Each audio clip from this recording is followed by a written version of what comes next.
and did that and related articles for maybe a year or two. And then I believe it was last year or so, I kept finding myself wanting to do copy editing while I was reviewing. I couldn't separate the two, and I still can't, as Christopher will certainly attest, and Joy as well. So yeah, so I said, hey, can I do copy editing instead of reviewing, because I'm very picky about all these little things. So here I am. It's nice to be with all of you. Great. And then Hannah Howe. Hi, everyone. My name is Hannah. I'm from Old Dominion University. I'm a doctoral student in higher ed. I know this journal because of my previous advisor, Sharon Stein, and she recommended me to publish a book review. Then I was searching the website, and I thought, oh, they needed a copy editor, so I applied, and then I'm here. Yeah, thank you. Great, thanks, Hannah. Let's go with Tala next from Texas Tech. Hi everyone, I'm Tala. I just graduated with my doctorate. I knew about this journal from Dr. Patrianne Smith. She was my advisor, and she encouraged me to publish. And then I started, Dr. Bista reached out if I wanted to review. So I continued with reviewing, and now I just got into copy editing, and I can't wait to learn more about APA 7. And thank you, Joy, for hosting this, because this is really important for all of us to keep just gives us heads up on that. And yeah, I'm so happy that I got to see Dr. Glass and Dr. Bista here, because I learned about copy editing through also Dr. Glass. So thank you, and I'm so happy to be with you guys. Great, wonderful. How about Shah Ali? Hi everyone, I'm Xiao Li from McGill University in Canada. I have been working with GIS for more than 2 years. Yeah, and also I received the email from Bista, and then I signed up, and yeah, it's fun. Yeah, it's great to work with you guys. That's great, thanks. And then Natalie? Hey everybody, good evening or morning or afternoon. My name's Natalie Cruz. I'm at Old Dominion. I learned about the journal a while ago in a former position, and so remembered Dr. Bista's name, but I was very fortunate to get involved when I started my doctorate at Old Dominion. So yeah, I'm excited to be here and see a lot of familiar faces, and finally have a face with a name for Joy. Since we've communicated so much. So yeah, happy to be here. Great, and I think I have most everybody. Let me see if because the order keeps on changing. I think we got everybody. Did anybody besides Joy not get introduced? All right, I originally started as a copy editor as well, by the way. So so everybody starts everybody starts somewhere. And because I remember Dr. Bista just emailed me out of the blue, and I was a brand new assistant professor. So not like Nico, because he's going up for a tenure here pretty soon, but I know I was looking for a way to get involved in a journal. And so copy editing was a great way to get involved, and it's just grown into new things. So, and then Joy, do you want to introduce yourself? And I think that's everybody. Sure. Hi, I am Joy, and I've been copy editing for Journal of International Students, I think, I want to say 7 years. I don't know, Krishna could confirm or deny that. I don't know. But in the past, I'd say, year at least, since Chris started the Quality Enhancement Initiative, I've taken on more of a senior copy editing role, and have stepped up to review all of the articles that are going through the production cycle, as opposed to just kind of copy editing piecemeal here and there. So typically I see all articles before they hit production, and I go back and review your work and give authors the feedback, or I go through and copy edit it myself. My background is in composition and rhetoric, and then I just got another library science degree. and I copy edit freelance for Scholarly Press, but what pays the bills is actually software design. So I'm a unique little bundle of joy.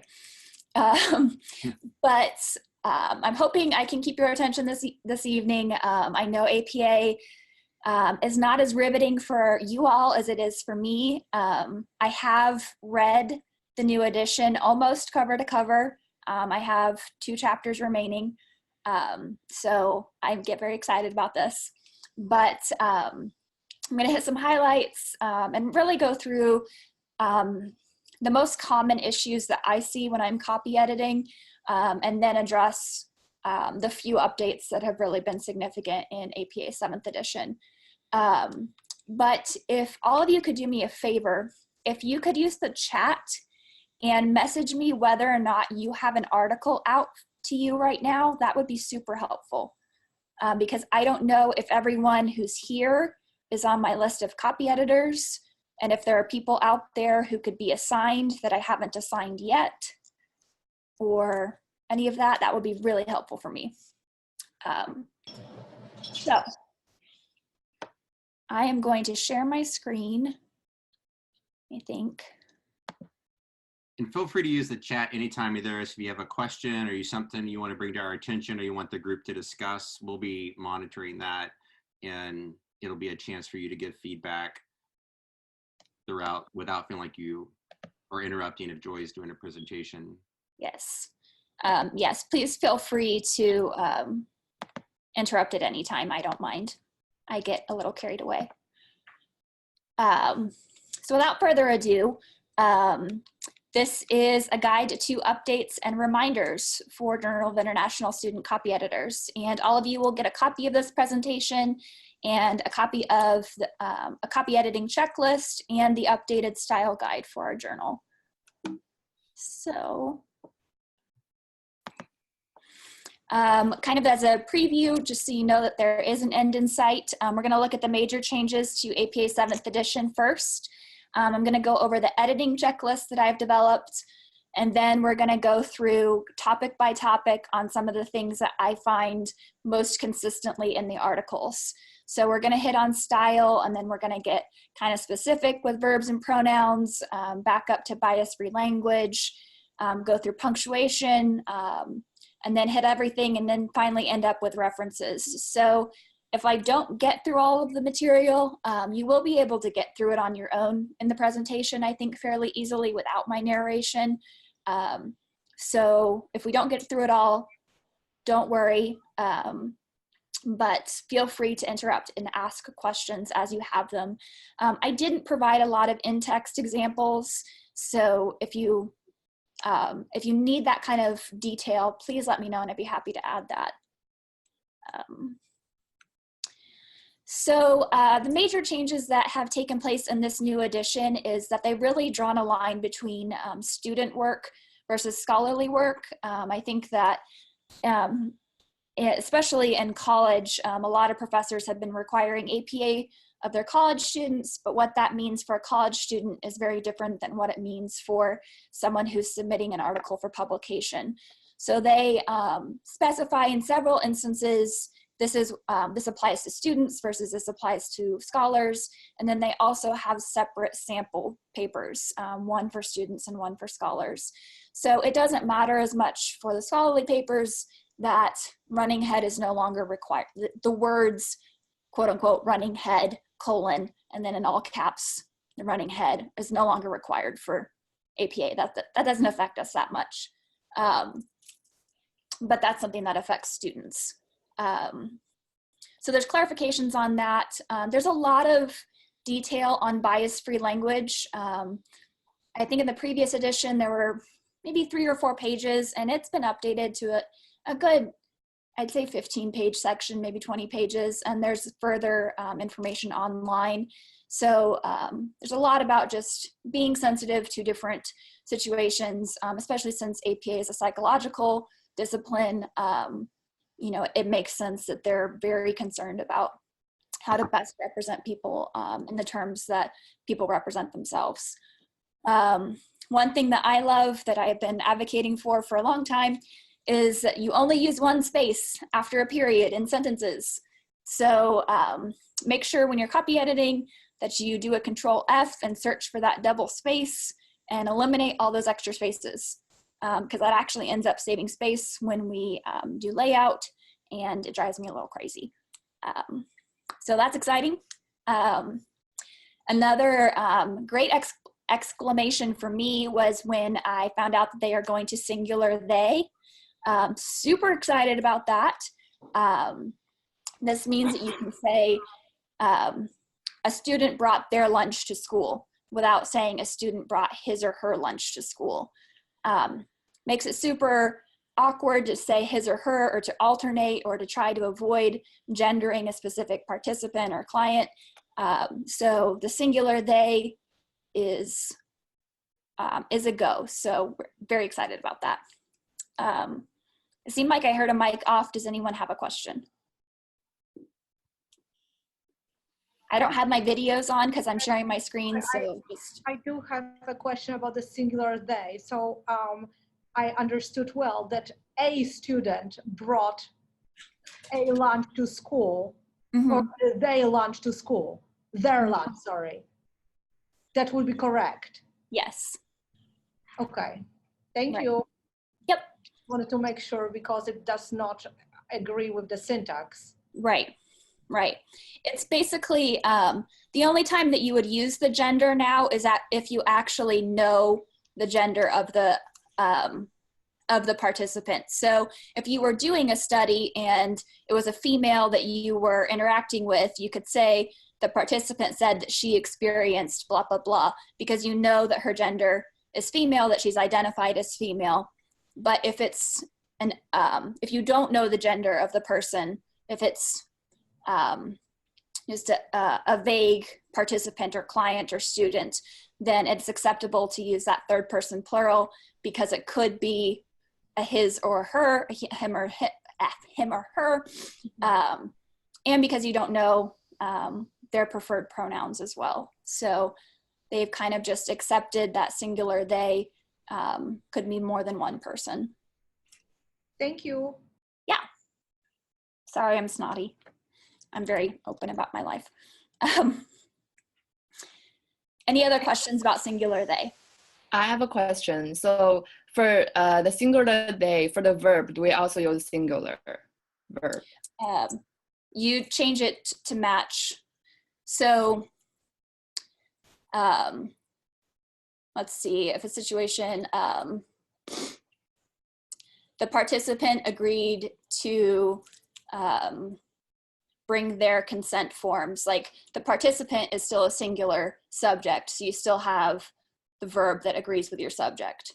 The pronoun is usually acting as an adjective. If you have, if you say they, if you go on in the next sentence to say they are going to sign the consent forms, then yes, you would agree to have a plural subject or a plural verb to match your plural subject. Does that make sense? Yes, yeah, thank you. And one more question. So is right now his, her incorrect, or we can leave it? I would edit it to they. I will edit it to they. They basically just said it's awkward. Go ahead and do away with it. Yeah. So, and I go into these a little bit more in detail on specific slides. So this is just kind of a highlights. Sorry, I'm petting my dog. For any in-text citation, if there are more than 3 authors, you automatically get to use et al., which to me is fantastic. Very excited about that. So you no longer have to list out 1 to 5 authors. If you have 3 or more, then you get to use the first person et al. I'll give some more guidance on when you have the same name but different second names and so on. But just as an overview, we no longer have to spell out 3 to 5 on first use. But in the references, and I should update that bullet point to specify references. You have to spell out up to 20 authors.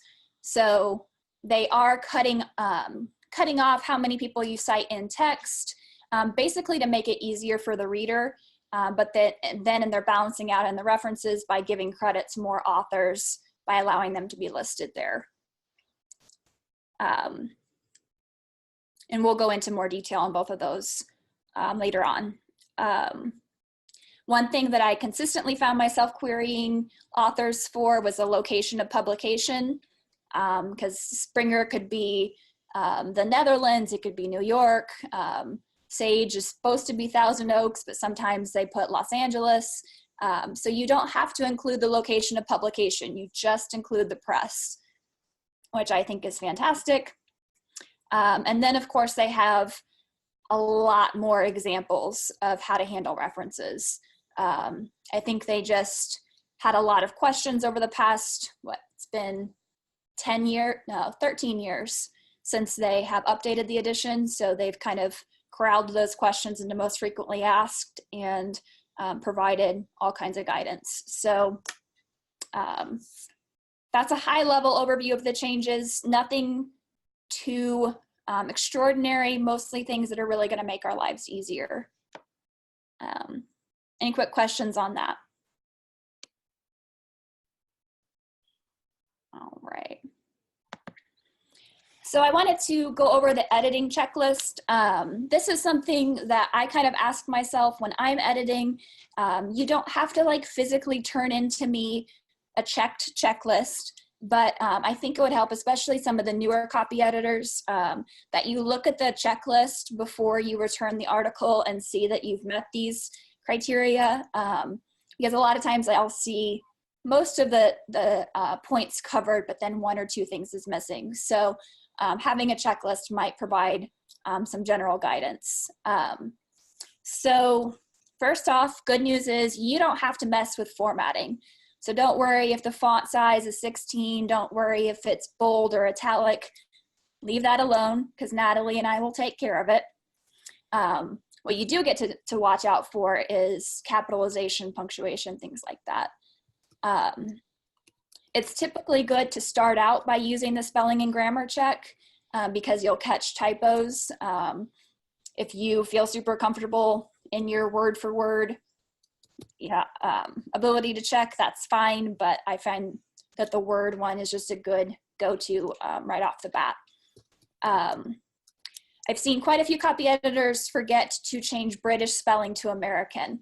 So I know we are an international student journal, but our style guide, we have spelled out that we're going to favor American spelling. So just want to be consistent across the board. Have I removed any instances of 2 or more spaces following a period? Let me show you real quick. In Microsoft Word, if you do a find and replace, you can actually hit the space bar twice. So 1, 2, and then replace with just 1. And you can do a replace all. And that way you can easily replace any instances where 2 spaces were used instead of 1. Let's see. And this might sound small, but I'll just add in some commentary. As we changed our font size from 12 point to 11 point in these spaces, you know, little by little, it doesn't seem like much, but really it makes the journal much thinner and it just costs less to produce that. And so it's cheaper. And so all these little things really are great. Yeah. Joy, this is Corrine. I have a question as well.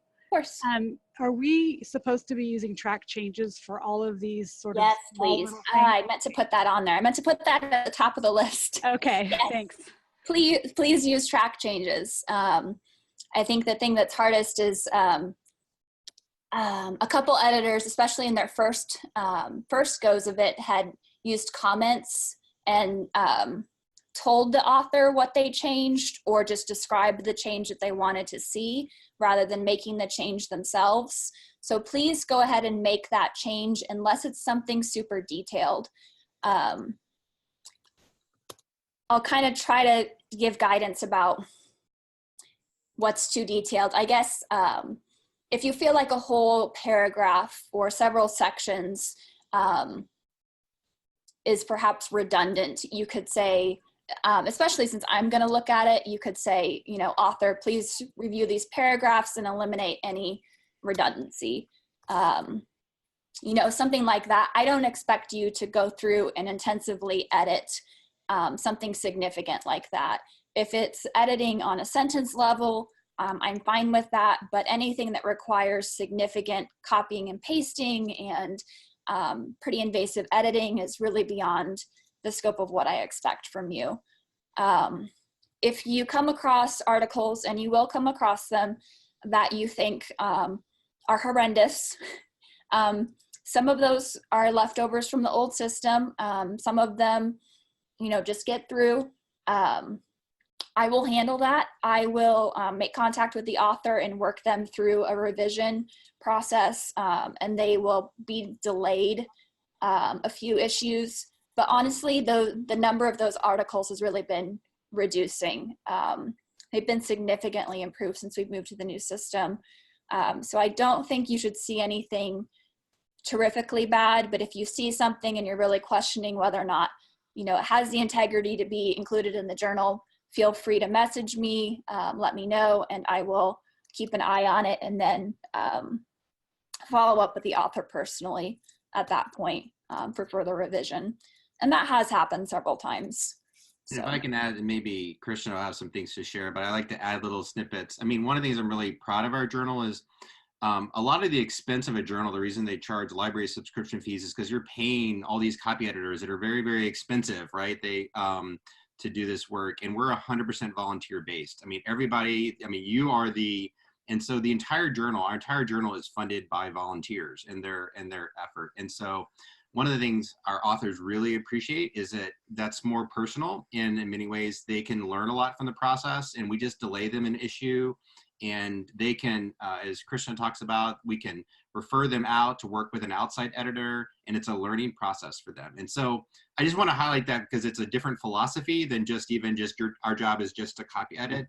It's more just to be a personal touch. And we've heard lots and lots of personal stories of people really appreciating that this is their first journal article that they're publishing, and that they feel supported by the team, even if it means that they maybe get delayed an issue. That, again, that doesn't happen.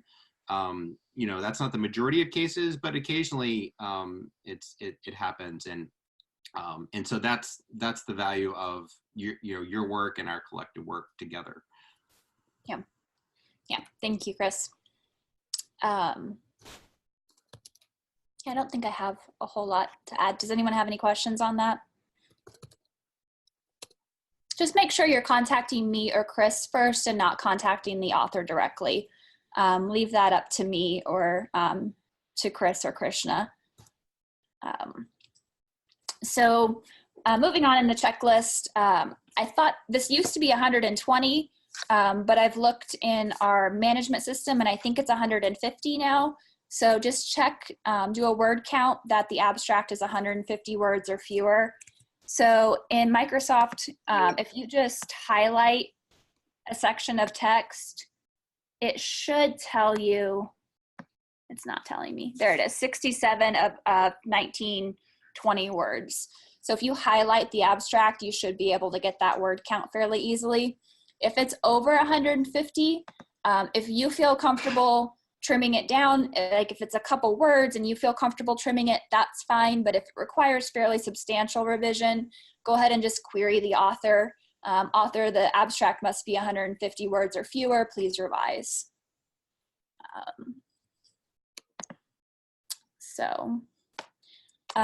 We use title case capitalization.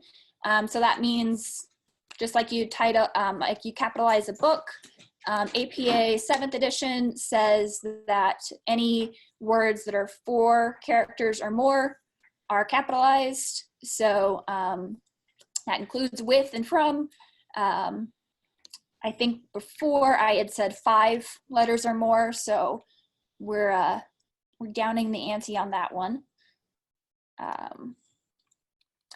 this is probably the thing that takes me the most time and the thing that I am most happy when I know that you've done this as copy editors. So checking all the in-text citations and making sure they're listed in the references, and then going back and checking that all the references are cited in the text. I know I showed you on our first copy editing seminar how I do that personally. And maybe if we have some time at the end, I can show that again. But this is super, super important because it really, to me, establishes the credibility of the article because the sources are clean and they're checked, and there's no no variance between the in-text and the reference list. So please make sure you're doing that. It's super important. It takes a long time, but it's what's most important to me. And that kind of information also determines like citation metrics and everything, because it connects it to the scholarly universe. So all that editing actually turns eventually into a cross-ref data that turns into a digital object identifier that links that piece of research to other pieces of research. So if we miss something, that they cite something in our journal and we don't mention that in our own stuff, that doesn't get, you know, counted in terms of our influence or and so eventually that kind of editing all really translates into the impact of the work as well. So it's really critical to make sure everybody's intellectual work is given credit, and then can be referenced for, because our website now has those references there, and those references actually automatically link to those other sources. And so it lets people who find an article link to those sources that are being cited as well. So it's great when that happens. Yes, thank you, Chris. This bullet is just for the new, sorry, dog claws going downstairs. For the new APA rule for et al. So have I checked that et al. Is used for any in-text citation that has 3 or more authors, and that enough authors are provided to tell citations apart? Again, I'll go through how to do that when you have several citations that look similar.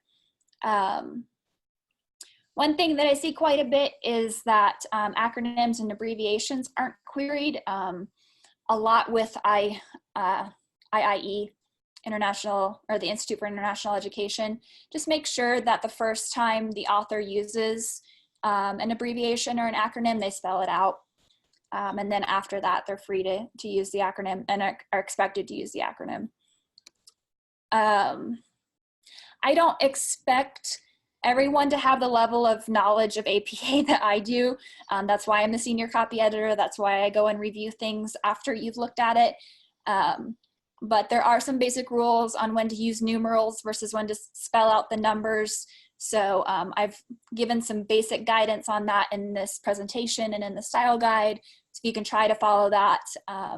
Basically, if it's under 10, then you spell it out. If it's over 10, you're going to use a numeral. We're going to hit that slide in a bit.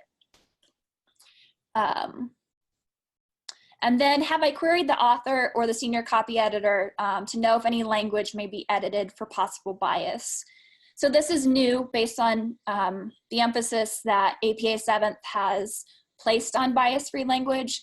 So if you see a chunk of text and you are not quite comfortable with how the author is describing a group of people, whether that's their gender or their race or their ethnicity or their socioeconomic status, if anything strikes you as a little bit off, go ahead and draw attention to that, at the least to me, so that I can go ahead and take a look at it. I'm not very often going to go in and revise that language myself. I'm going to query the authors because I want to make sure that the authors have the opportunity to make sure people are represented in the language that they want to be represented in.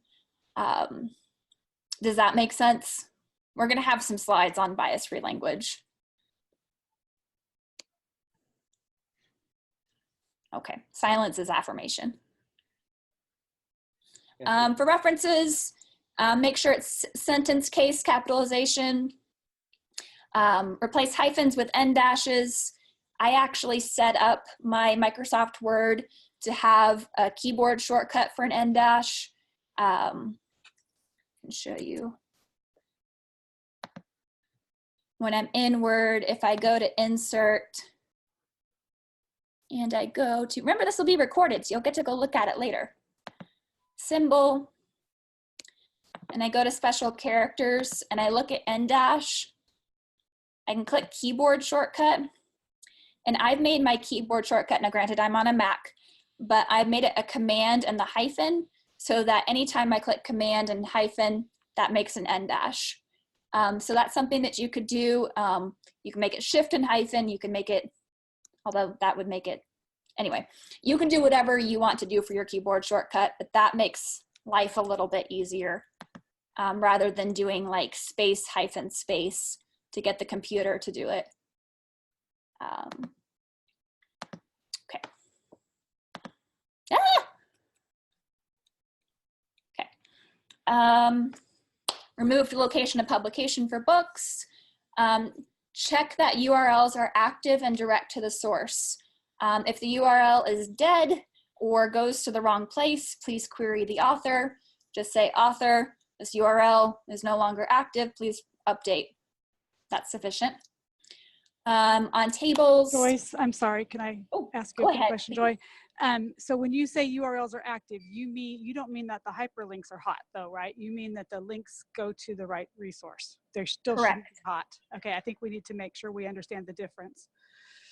Okay, yes. I don't care personally whether or not they're formatted as links in the Microsoft Word text. Natalie, I don't know if you remove that word formatting. Do I remove that formatting? I don't know. Or the hyperlinks, so they're actually like hyperlinked. Right. I usually remove them because I think that's what has been recommended through APA in the past, but I'm not particular one way or the other.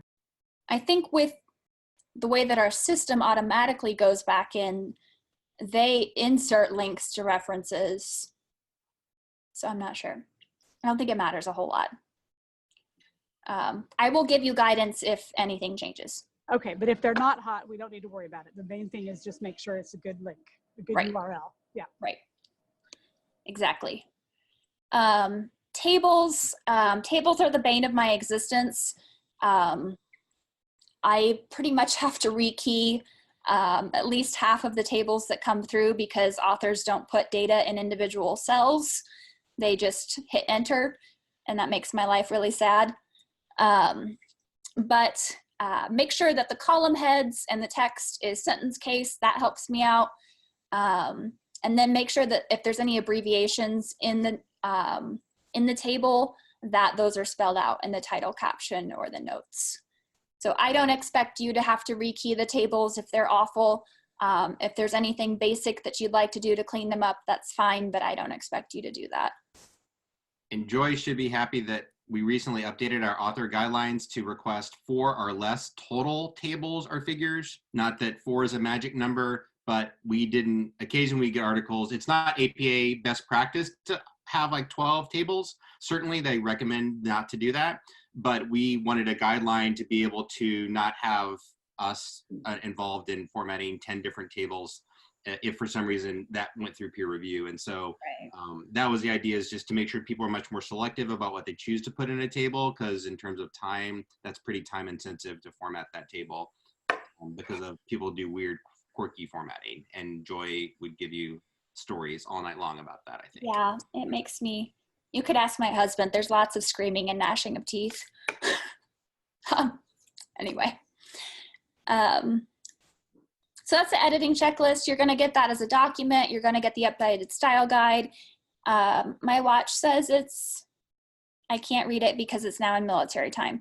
My watch says it's 6:42, so I have less than an hour. Is everyone doing okay? Do you need a bathroom break? Are you okay emotionally? Thank you. You're covering a lot of major concept, and thank you, Joy. I understand how much time consuming, intensive these information are, but this is a learning curve for many of us, so it's absolutely fine. And thank you, Joy, again. Unfortunately, it is my pleasure. I'm a little crazy. Okay, so again, feel free to interrupt. Since I'm sharing my screen and bouncing back and forth between programs, I don't have your videos up, so I can't see you if you make faces at me. Yeah, but and feel free to share anything like about process along the way. I think some of you were asking about, you know, should we fix this, or anything about, you know, how we go about, how you go about your process that you would recommend that we know and we can improve. For example, the example of reducing the number of tables, that came from feedback from Joy and other copy editors saying, is there a guideline we can put in place about this? You'll see on our website that we are implementing APA 7. Somebody's starting in January. It's kind of a soft implementation. Most of these things are going to be, people are going to be glad to do, but so feel free to give us any feedback to improve your experience too. Yeah. Joy, with the articles that we have right now, should they come back to you with the guidelines from APA 7, or 6 is still okay then? 6 is fine. Okay. I mean, I think 7 will make your life easier in terms of the et al, but if you don't know everything, like, that's fine. So for right now, the next one. Right. Mm-hmm. I don't expect people to be crazy like me. I don't expect them to like memorize anything. I don't expect the authors to easily transition to 7. So that's why I'm here. That's why I'm the senior copy editor. We are lucky to have you. Well, thank you. But yes, 6th edition is fine. If you want to pick and choose what's easier for you out of 7th, that's fine. I'm here to catch anything that falls through the cracks. Okay, so throughout you're going to see page numbers in the corner. These are page numbers from the 7th edition. I have my beautiful spiral bound 7th edition. Whoa, where's the beginning? It's so lovely. It has tabs now. It's so beautiful. So much sturdier than the old edition. I'm very excited. So those page numbers are from 7th edition when you get your hands on a copy. All right, so one thing that I love about APA is in the beginning, in their introduction, they talk about how they value continuity, flow, conciseness, and clarity. And I think there's so much pressure in the academic world to sound academic, to sound smart, that it really, we get in the way of ourselves and try to use elevated language that ends up making things more difficult to understand. So APA actually is in favor of making things as simple as possible, of using shorter sentences, of using smaller words, of using less jargon. So keep that in mind. Remember that academic doesn't mean flowery and difficult to understand. So APA isn't a huge fan of adverbs. Adverbs typically are ly words, and they're really not a fan of importantly or interestingly. They find those words to be kind of self-aggrandizing. If something is important, then it should be evident that it's important. If something is interesting, that seems a bit subjective. So if you see those two adjectives, go ahead and knock them out, or adverbs, excuse me. If you see a lot of adverbs, I've seen quite a few writers feel like they need to have a transitional adverb every sentence. Nevertheless, therefore, moreover, regardless, that's not necessary. Just keep the ones that are important for transitions, but not one for each sentence. A couple ways that you can eliminate wordiness. When someone says at the present time, you could say now. When you say for the purpose of, you could say to. And then there's the whole it was, there were phrasing that makes you have a passive voice sentence. There were several students who completed. You can just make it active and say several students completed and tighten that sentence up significantly. And APA values active voice. Don't use significant to mean important. So don't say it is significant to note that blah, blah, blah, because significance is generally attached to probability in APA. But honestly, like, I doubt I'm gonna remember that, so don't worry. Okay, I don't know if you can read these tables, but verb tense is important in APA. The most important thing is that you're using past tense to describe research. This is something I see a lot in our articles, that the authors will say, Jones 2018 says that blah, blah, blah. Well, it should be said, should be past tense because it's already happened. Occasionally you can get away with past perfect and say, Jones has said that, but really simple past is the best verb tense to use for describing research.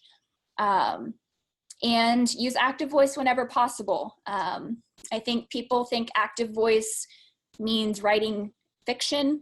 Active voice just means that you're putting the focus on the person that's doing the action rather than on the object that's receiving the action. So in some science, you care about the result and you're gonna put the result first and then the actor, but sometimes you care more about the actor itself than the result. So you care that the participants were involved rather than what specifically the outcome was. I didn't say that super well, but favor active voice over passive. Let's see. This table will be helpful for you when you review it on your own. I'm not gonna go through and read all of the entries on it. Does anyone have any questions about verb tense?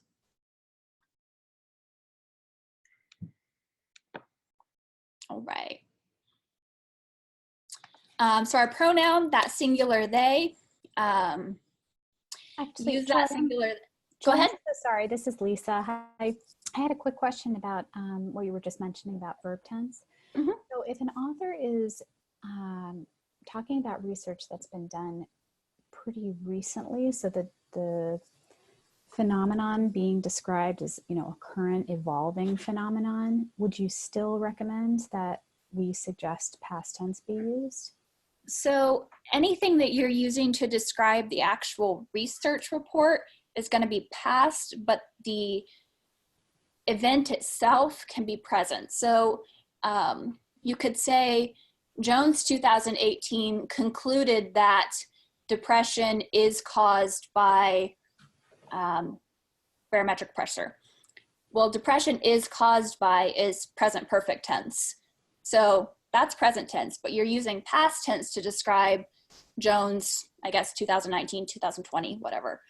Jones concluded.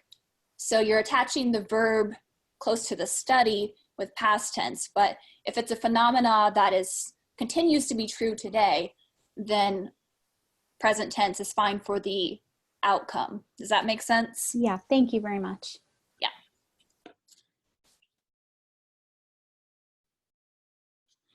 Okay, so singular they for a generic third person singular when you don't know the gender or it's irrelevant. Authors shouldn't refer to themselves as authors or researchers. It's fine to say we or I. I know growing up, it's not that I'm ancient, but growing up, I was always taught that we don't ever use I or we in your writing. It's actually fine. APA even says do it. I see this all the time. I don't expect other people to be as attuned to this as I am. But people usually use which for restrictive clauses when they mean that, or they'll swap them out. So a restrictive clause means that you can't take it away from the sentence and the sentence still means the same thing. Versus a non-restrictive clause means if you remove that part that's in commas, the sentence still has the same meaning. So if you said, my neighbor who has a red door lent me a cup of sugar. Who has a red door is important because it specifies what neighbor it is. But if it was, oh good, I'm not good at coming up with grammar examples off the fly. The neighbor down the street lent me some sugar, comma, which was helpful in my recipe. Which was helpful in my recipe isn't necessary for the sentence to make sense. It's additional information. So what I see all the time is that people use which when they should be using that. Again, these are things I'm going to be attuned to. I don't expect y'all to be 100%, but I wanted to draw attention to some of the things that I see most often. Does anyone want to talk about that or just want to ignore it? I really love grammar, so I'm a little crazy. Okay, so I'm just going to say, sorry, this is Corinne. I'm going to say I'm totally relieved that you're all over the which and that thing because I never have figured it out. So I'm going to stop worrying about it. Yeah, don't worry. I'm there. I'm on it. I'm going to be completely honest and tell you that the bias-free language is completely overwhelming to me. I am a white middle-class female from a privileged background, so I feel like I am not a person to understand what it's like to experience bias in language. So I want to be sensitive and respect that in others and how they're experiencing that. But it was a lot of information for me to take in as reading that chapter. So there you have it, for better or for worse. First point is fairly simple. Avoid using males and females as nouns unless you're describing a broad age range. So a male or female should typically be an adjective, a female participant versus a male participant. The only time you're going to use it as a noun is if you were covering multiple age groups. So you wouldn't say men if you were including children 8 to 12. You would say males. That one's pretty straightforward. Then it gets a little bit more complicated. If the study is focusing on gender, APA advises that the author should provide specific information about gender identity. And APA goes into, they have a paragraph about what gender identity is. But basically, I think they want to clarify that, or just to make evident that it's not always cisgendered people who are being studied, and to stop assuming that because you had 43 female participants that all of them were cisgendered. So especially if the author is doing a study about the effects of gender, that might be a time where it'd be appropriate to query the author on how the participants identified themselves.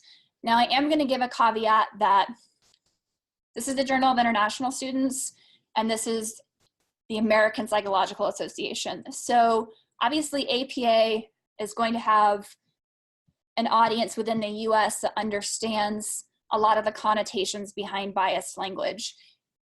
Authors from other countries may not be privileged to know what Americans consider bias.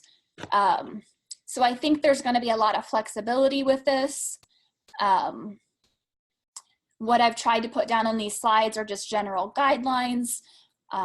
When in doubt, always contact me, query me, let me know. But that's kind of what I have to say about that. Chris, do you have anything further you want to add about that? I know we've talked about it a little bit. No, that sounds great. Okay. We've had a couple recent issues with the journal that Joy and I have gone back and forth about specific, terms and. Right, we have an article coming up that uses the term homosexual in the title. Well, APA specifically says do not use homosexual. So I haven't read the article yet, but I'm going to need to talk to the author about what gender and identity were being discussed. Because APA describes homosexual as being kind of a pejorative term that historically has been used to disparage people.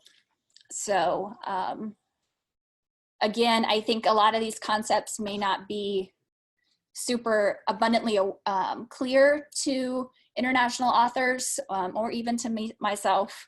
So I anticipate a lot of flux and flexibility with these issues. Race refers to physical differences. Ethnicity refers to cultural differences.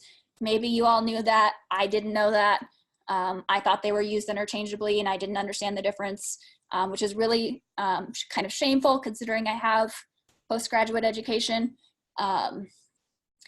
Regardless, I think sometimes authors use them interchangeably, so we need to make sure that they're used correctly. This is a new point in APA to capitalize Black and white. Previously, it was whatever you do, do consistently. This time it is capitalize them, and then make sure you don't mix terms. So don't say African American and white. You would say like African American and European American, or I don't know, that's all that's coming into mind. And then they say don't use Caucasian because that word was used to privilege the white race. Again, I didn't write these. I'm learning. It's all a learning experience. Be as specific as possible with a nation of origin. So instead of saying Latino Americans, say Bolivian Americans, or instead of saying East Asians, say Filipinos. So be as specific as possible anytime you're identifying an ethnicity or a race. And then I know we use the authors use the term minority very frequently. Make sure that they're actually using it to describe a true minority against the majority, instead of just using minority to mean a person of color. I think there's one more biased language and then we can hit questions. So when referring to multiple groups of people organized by alphabetical order or sample size, basically they said that the tendency in research has been to list white Americans first. So when you're listing data, try to be cognizant of how you provide that data. So choose alphabetical or choose sample size, but don't default to listing white people or the majority first. Again, when in doubt, query authors to ask participants how they describe themselves.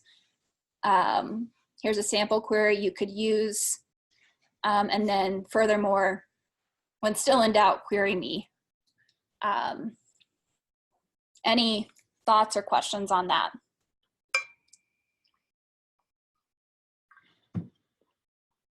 Okay, about half an hour. One space after the period to end a sentence, hooray. Make sure you're using spaces between initials and author names, unless they have a hyphenated name. Oh, this one is my favorite. Always causes eyebrows to raise. Use periods to abbreviate United States only when it's acting as an adjective. I'm sorry, there's not a period there. There's been a missing periods in other ones. Tweaking. Anyway, so U period, S period should only have periods when it's acting as an adjective. In the past, I've let stand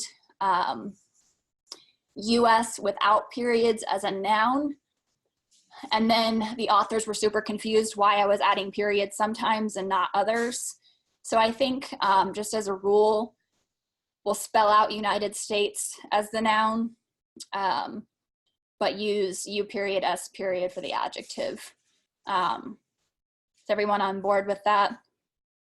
You don't have to really affirm or deny. I'm sorry, I'm confused. So which way should we use? When you're using the noun, go ahead and spell out the country name, United States. When you're using the adjective, use U period, S period. I had previously allowed US without periods to be okay for the noun form, but I'm saying if it's a noun, spell it out. Does that make sense? hopefully the example makes sense. US higher education, US is acting as an adjective, but higher education in the United States.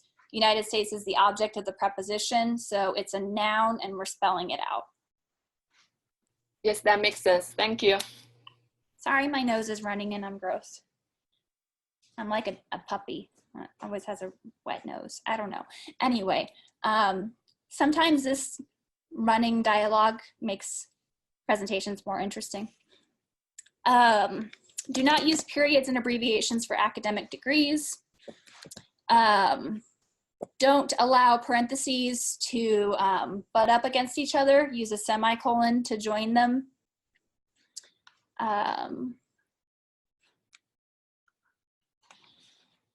This, again, I don't anticipate a lot of people paying close attention to, but a lot of times authors will use quotation marks around a variable name or some name that they find important for some reason, and they continue to use the quotation marks around that word.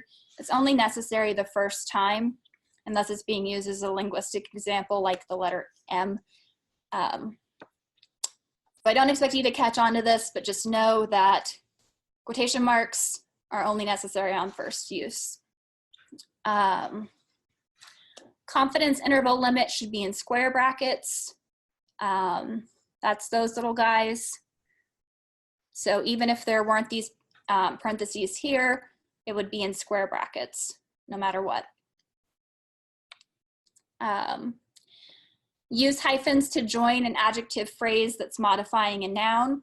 So if two adjectives together are modifying a noun, in most cases, they're going to be hyphenated. I'd say that hyphens, second from tables, are the bane of my existence. So it goes tables, hyphens, and then I don't know, I'll come upon whatever it is next. So don't stress too much about that. However, you don't use hyphens after an ly adverb. So you don't say widely hyphen used test or randomly hyphen assigned participants. If there's that ly there, you don't have a hyphen.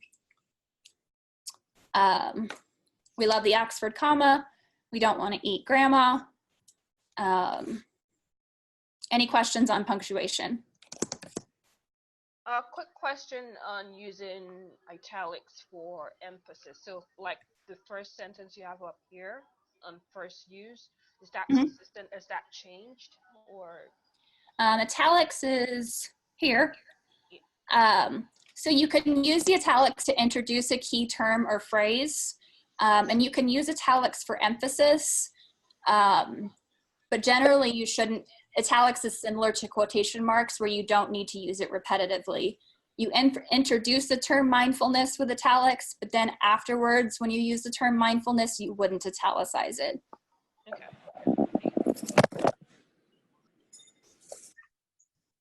Any other questions about punctuation? When I came in, there we go. Have a good one. Okay, I don't think that's a question. Okay, this part gets super tricky. A lot of times authors are capitalization happy. They love to capitalize therapies. They love to capitalize theories and hypotheses and models. They like to capitalize all the things because it seems like if it's in capitals, it's more important. That is not accurate. APA, you don't capitalize any of these things unless there's actually a proper noun involved. Again, that's a terrible page range, 165 to, I have some updates to make. So there's a whole section on capitalization that I refer to quite often. If you do have a noun that's followed by a numeral, you are going to capitalize it. So group A or group 3, trial A, trial B, trial 6, you would capitalize. You don't capitalize the names of conditions or groups in an experiment. There's one exception, but I'm not going to talk about it because it's not important. Any quick questions on that? All right. So italics, make sure you're catching statistical terms and italicizing them. I see that pretty frequently. If it's a P, if it's a mean, if it's a standard deviation, degrees of freedom, all those should be italicized. But the numerals themselves and the symbols next to them should be Roman. Anytime a Likert scale is used, you use italics for the anchors. So one would be strongly agree, to strongly disagree. And notice those aren't capitalized. No italics for Greek letters. This is super, super neurotic. And I notice this, but I don't even change it. So APA does specify several times to make sure that your comma or your colon or your period is in Roman instead of italic. I don't even change that, so don't worry about it. But know that APA cares enough to say so. Abbreviations that are standard, like AIDS or IQ, you don't need to provide a definition for. Once you introduce an abbreviation, then you're only supposed to use the abbreviation. You're not supposed to bounce back and forth. Then down here, avoid abbreviations that sacrifice clarity. So what I've seen, not so much in this journal, but in other journals I've copy edited, is you'll get to the point where the sentence is like, the LD group saw HE results that the SD group no longer, like the whole sentence is made up of acronyms and you can't deduce any meaning from it. So don't allow the authors to use abbreviations that are unnecessary. When I've seen them use HE for higher education, I just put higher education. I don't think that's necessary. It doesn't help the reader to see he and think higher education.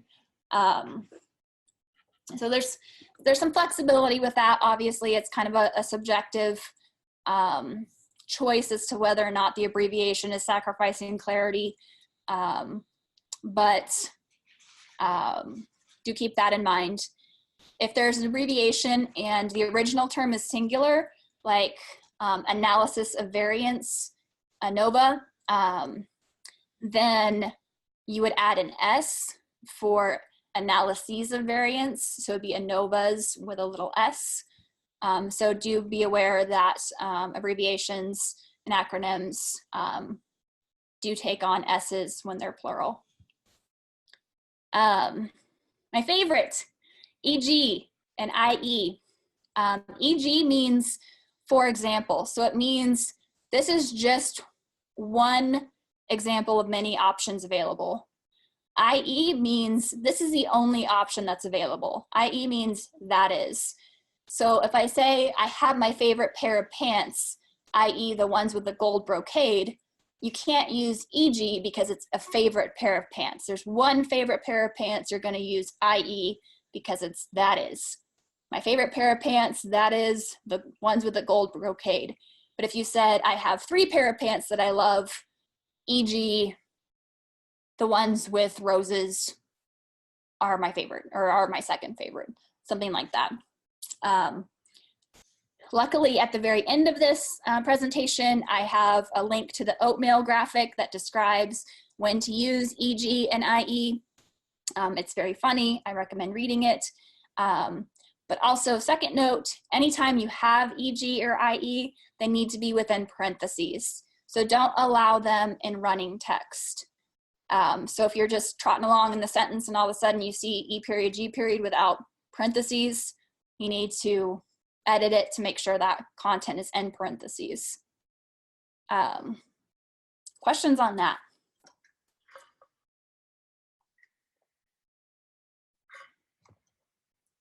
Okay. About 15 minutes.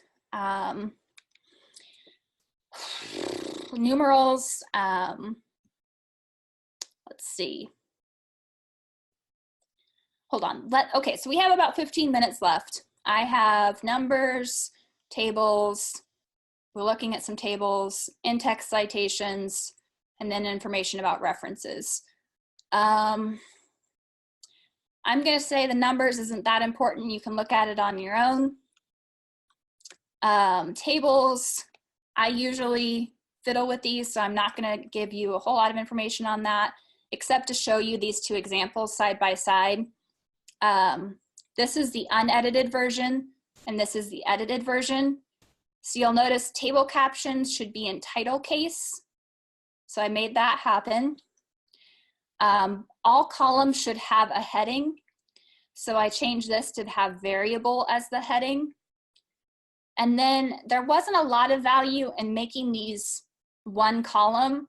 So I separated out percentage and frequency. Now I also know that percentage is a percent sign and frequency is how many number in the sample. So I changed that to N, which should be italic, and percent, and split that data. I don't expect you to go that detailed, but I'm showing you kind of what table editing looks like. A lot of times the authors will capitalize all of the words in the variables. It only needs initial capitalization. If there are lines that run over, then you should have that 1M or 0.15 inch hanging indent. So those are just some quick visual examples of how I edit. Joyce, yeah. This is Corinne, I have a quick question. How much information do authors get? I mean, I don't mean to be impolite, but is there a chance that some authors just are doing this the way they want to, knowing that the copy editors will clean it up later? Or should they know how to do this the correct way?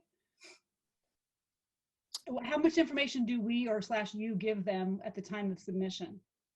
I think, I mean, I will query, you know, like, please provide this missing information, or I'll explain some changes that I've made.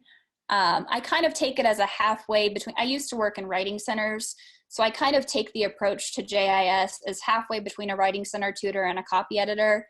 So I'm going to give them some guidance as to why I'm making the change. I'm not going to just make it, but I'm also not going to handhold them and treat them like, you know, okay, well, why did you make this choice? Or as a reader, I didn't quite understand what you were saying here. Could you explain? Like, I'm going to be pretty straightforward. But I am going to give them a little bit more guidance than a regular copy editing job. On tables like this, I don't tell them all the things that I do.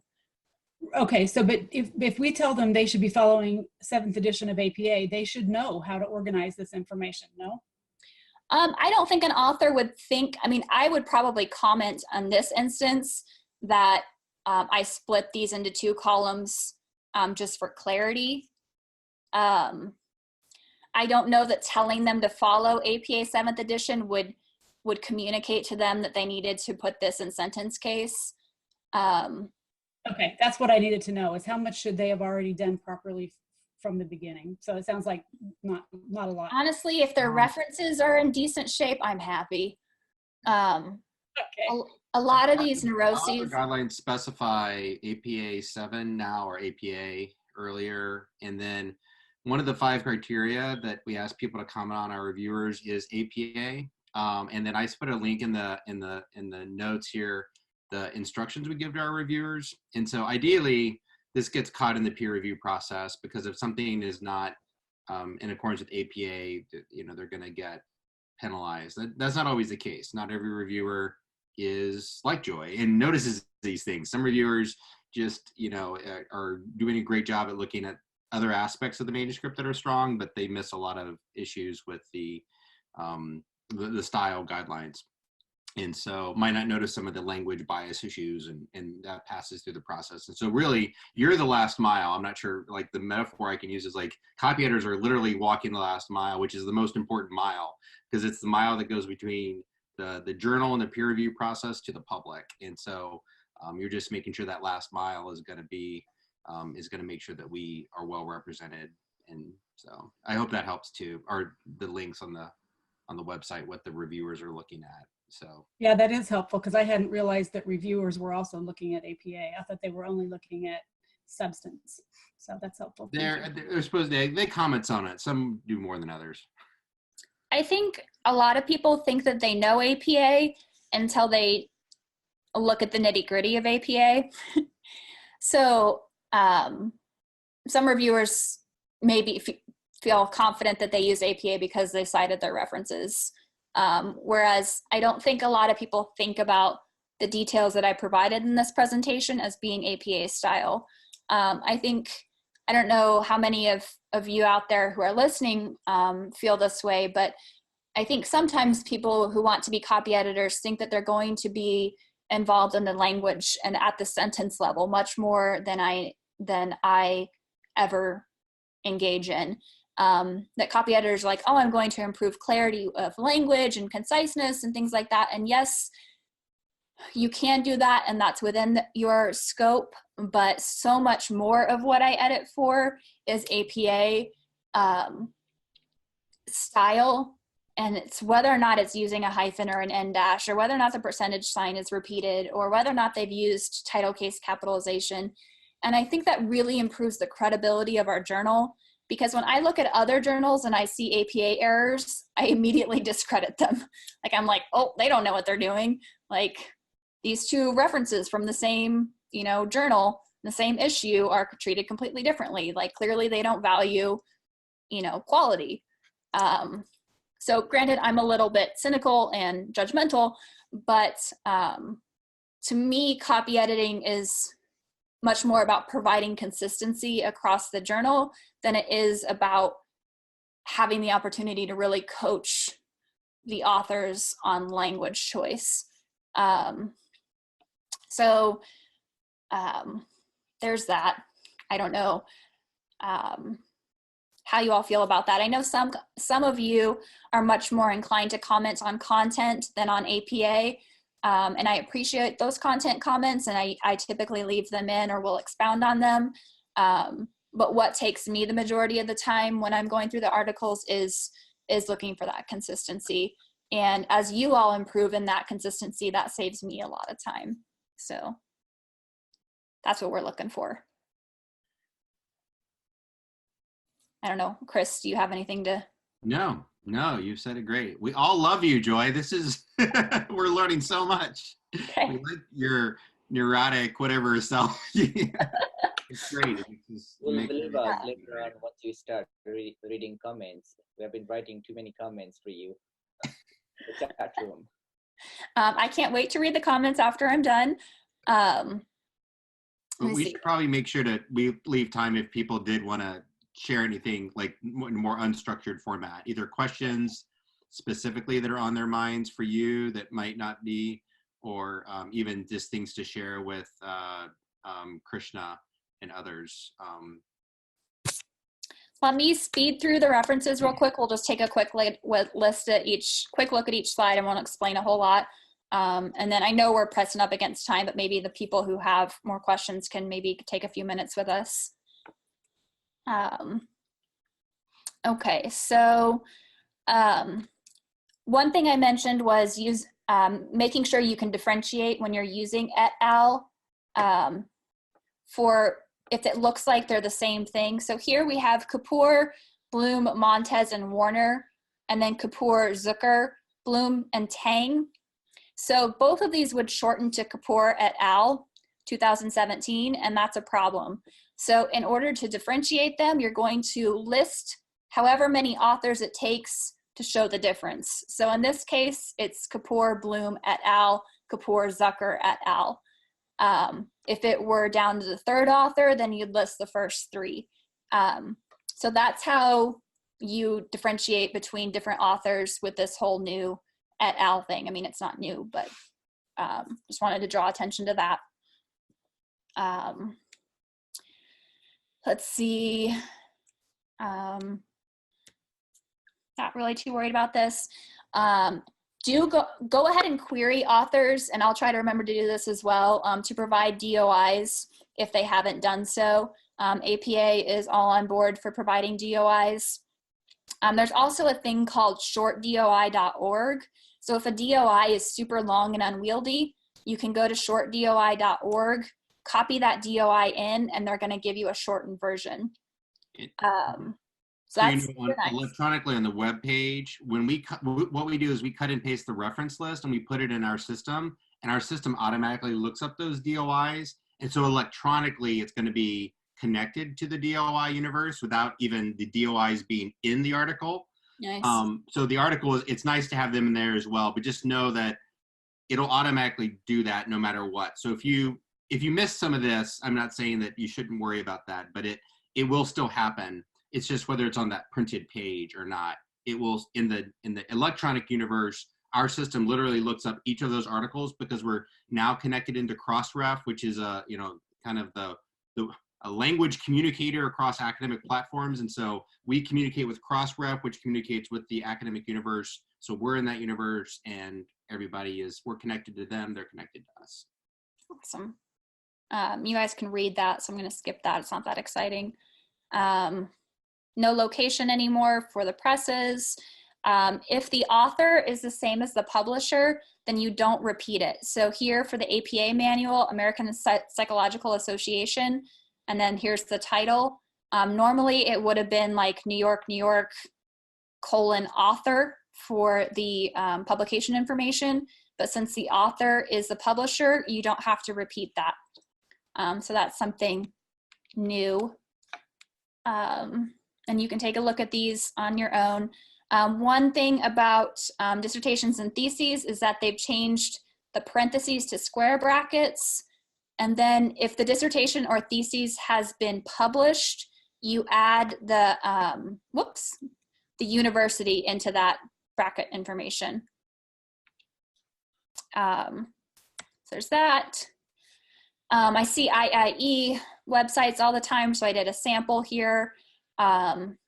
This looks a little weird. It says Open Doors Report on International Education Exchange. This is an example of reverse italics.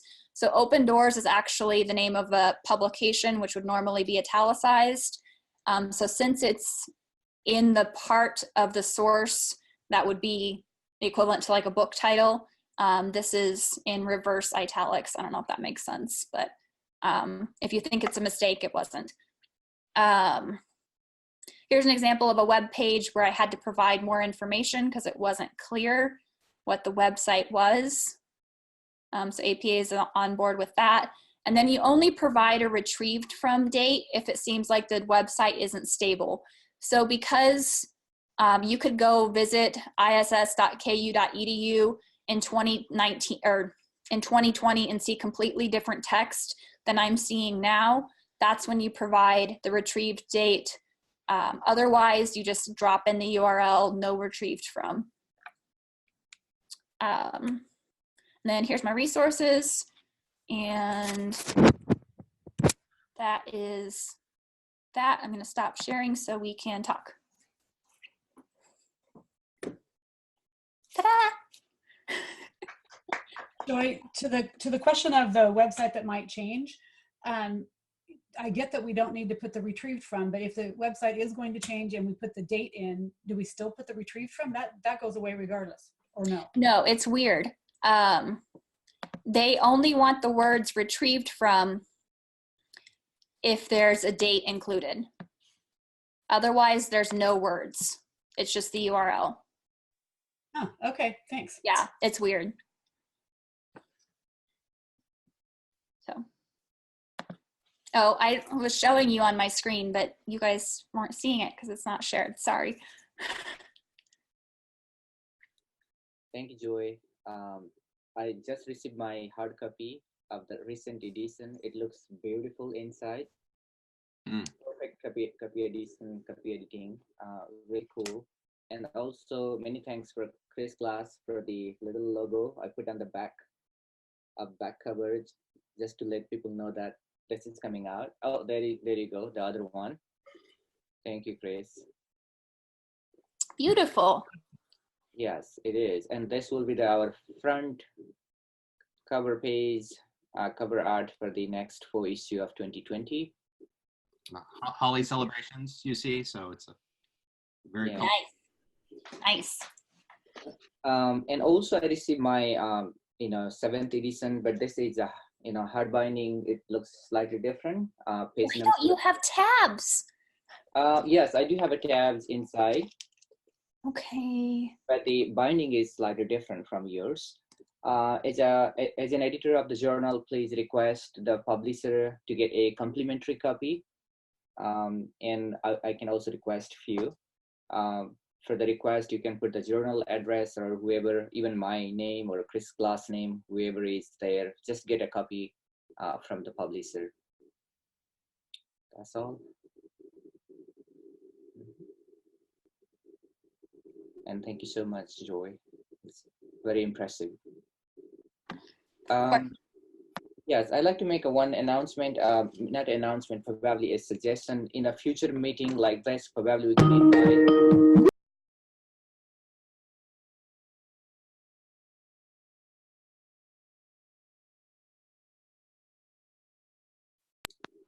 Sorry about the disturbance there.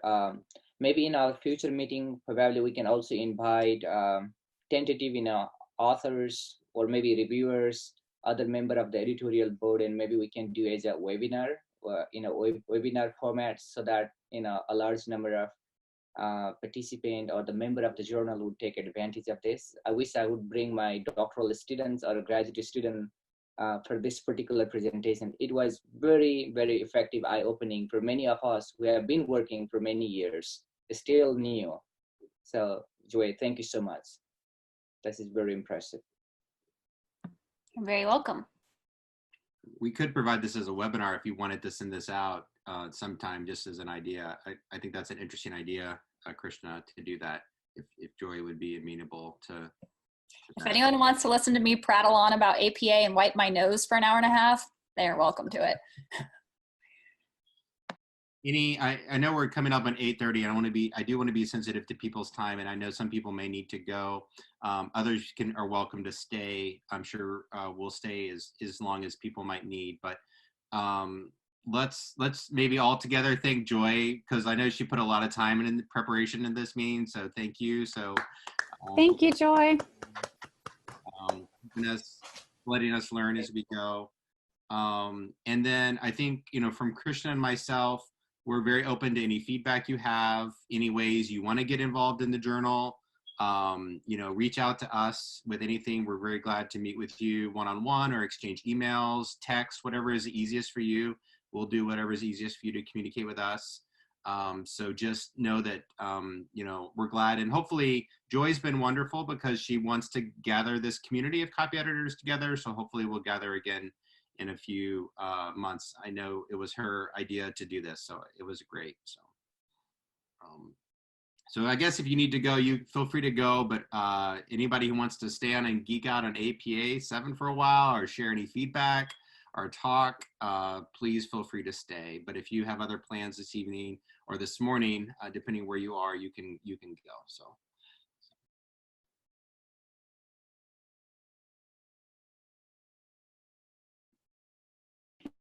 Good night, everyone.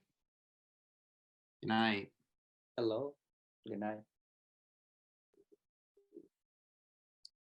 Joy, I just want to say thank you so much. This is super helpful. And I like your passion about APA.